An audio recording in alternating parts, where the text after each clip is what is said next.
Hi friends, welcome back to my channel Twist and Turns. இந்த வீடியோவில் நம்ம பார்க்க போகிற ரெசிபி ரொம்ப ஸ்பெஷலான ரெசிபி. மட்டனும் உருளைக்கிழங்கும் சேர்த்து நல்ல ஒரு டேஸ்டியான குழம்பு எப்படி செய்கிறதுன்னு தான் பார்க்க போகிறோம். இதை செய்கிறது ரொம்ப ஈஸி, அதே சமயம் ரொம்ப டேஸ்டியாக இருக்கும். ஸோ வீட்டில் கண்டிப்பாக ஒரு தடவை ட்ரை பண்ணி பாருங்கள். ட்ரை பண்ணி பார்த்துட்டு எப்படி இருக்குன்னு சொல்லுங்கள். வாங்க நல்ல டேஸ்டியான மட்டன் குழம்பு எப்படி செய்கிறதுன்னு பார்க்கலாம்.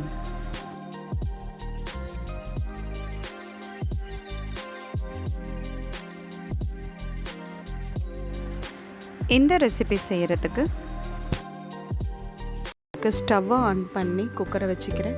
குக்கர் சூடான பிறகு நான் இங்கே 4 டேபிள் ஸ்பூன் எண்ணெயை சேர்த்துக்கிறேன்.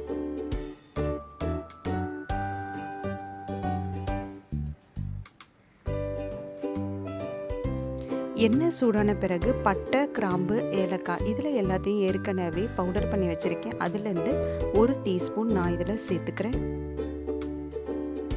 2 மீடியம் சைஸான பெரிய வெங்காயம் பொடிசாக நறுக்கி வச்சுருக்கேன், அதை சேர்த்துக்கிறேன். 1 பச்சை மிளகாயை பாதியாக கிள்ளி இதில் சேர்த்து நல்லா பொன்னிறமாக வதக்கிக்கிறேன். வெங்காயம் வதங்கின பிறகு நான் இங்கே 2 டேபிள் ஸ்பூன் இஞ்சி பூண்டு விழுதை சேர்த்துக்கிறேன்.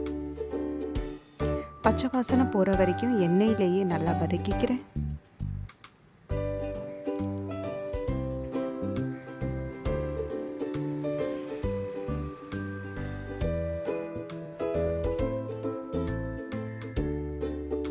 சேர்த்து இஞ்சி பூண்டு விழுது நல்லா வதங்கின பிறகு 1 டீஸ்பூன் மஞ்சத்தூள் சேர்த்துக்கிறேன்.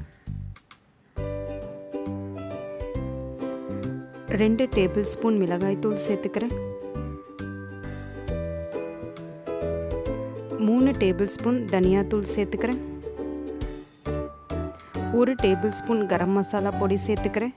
சேர்த்து எண்ணெயிலேயே நல்லா மிக்ஸ் பண்ணிக்கிறேன். மிளகாய்த்தூள் காரத்துக்கு தகுந்த மாதிரி கூடுதலாகவோ இல்லை குறைச்சலாவோ சேர்த்துக்கலாம்.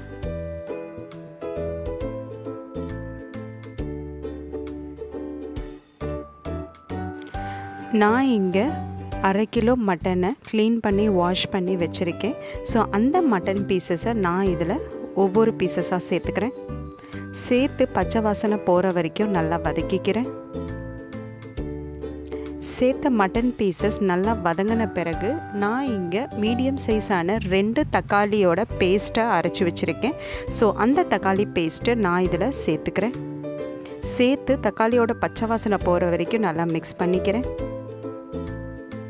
தேவையான அளவு உப்பை சேர்த்து நல்லா மிக்ஸ் பண்ணி விட்டுக்கிறேன்.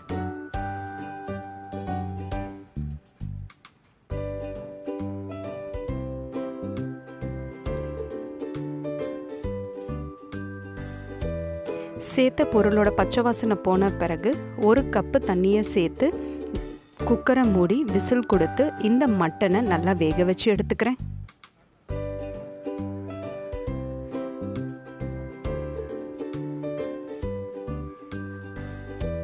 இப்போ பாருங்கள், விசில் கொடுத்து முடிச்சாச்சு. வாங்க மட்டன் வெந்திருக்கான்னு பார்க்கலாம். ஸோ மட்டன் பீசஸ் வந்து நல்லா வெந்திருக்கு. நான் இங்கே 2 உருளைக்கிழங்கு மீடியம் சைஸான 2 உருளைக்கிழங்கு தோல் சீவி சின்ன பீசஸாக கட் பண்ணி வச்சுருக்கேன். அந்த உருளைக்கிழங்கு நான் இதில் சேர்த்துக்கிறேன். சேர்த்து ஒரு 10 நிமிஷத்துக்கு நான் உருளைக்கிழங்கு நல்லா வேக வச்சு எடுத்துக்கிறேன். உருளைக்கிழங்கு வெந்த பிறகு 1 கைப்பிடி அளவு கொத்தமல்லியை பொடிசாக நறுக்கி நான் இதில் சேர்த்து நல்லா மிக்ஸ் பண்ணி விட்டுக்கிறேன். ஸோ இப்போ சேர்த்த உருளைக்கிழங்கு எல்லாமே நல்லா வெந்துருச்சு. சேர்த்த மட்டனும் நல்லா வெந்துருச்சு. ஸோ இதுதான் கரெக்டான பதம். இப்போ நான் ஸ்டவ்வை ஆஃப் பண்ணிடுறேன். ஸோ அவ்வளோதாங்க, நம்ம ரெஸ்டாரண்ட்டில் சாப்பிட்ற மாதிரி நல்ல சுவையான மட்டன் குழம்பு தயார். இதை செய்கிறது ரொம்ப ஈஸி, அதே சமயம் ரொம்ப டேஸ்டியாக இருக்கும். வீட்டில் கண்டிப்பாக ஒரு தடவை ட்ரை பண்ணி பாருங்கள். ட்ரை பண்ணி பார்த்துட்டு எப்படி இருக்குன்னு சொல்லுங்கள்.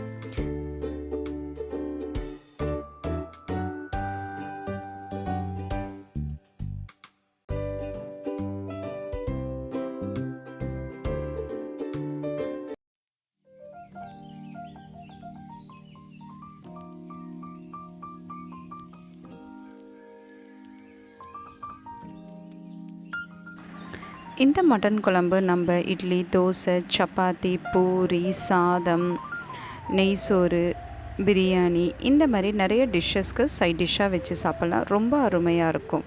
ஸோ வீட்டில் கண்டிப்பாக ஒரு தடவை ட்ரை பண்ணி பாருங்கள்.